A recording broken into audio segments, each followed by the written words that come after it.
আমার বিয়ে হলো সেদিন। বলো কি গো, তোমার আবার বিয়ে হলো কবে? কি করে বিয়ে হলো শুনি? আমার বাবার টাকা ছিল না, আমার মা চিন্তা করছিল। হ্যাঁ ঠিকই আছে তো, বাপের টাকা না থাকলে মা তো চিন্তা করবেই, এটা তো স্বাভাবিক। তাহলে তোমার বিয়ের টাকাটা জোগাড় করলে কোথা থেকে? আমাকে 25,000 টাকা দিয়েছে। তোমার বিয়ের জন্য 25,000 টাকা দিল? কিন্তু টাকাটা কে দিল? বিজেপি সরকার? তৃণমূল সরকার। তাই আমি রূপশ্রী স্কিমে টাকা পেয়ে আমার বিয়ে হয়েছে। আরে সালা, তোমার বিয়ে হয়েছে কাউকে জানাওনি? এইবার তোমার বিরুদ্ধে আন্দোলন করব। আন্দোলন কাকে বলে এইবার তোমাকে শেখাবো। এই আন্দোলন আমাকে কেউ শেখাবে না।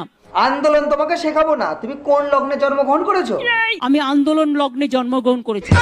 তুমি যেই লগ্নেই জন্মগ্রহণ করো না কেন, তোমার শিক্ষা আমি দিয়েই ছাড়বো। তো কোন হ্যাঁ? আমাকে চেনো না? আমি দা বং কেজি গাই। তোর তো গলায় দড়ি দিয়ে মরা উচিত। তুমি ছেলে না মেয়ে সেটাই এখনো পর্যন্ত জানতে পারলাম না। তোমার ডিএনএ টেস্ট করতে আমি আসছি, দাঁড়াও। এসব ডিএনএ টেস্ট করতে ভালো করে দিয়ে দেবো।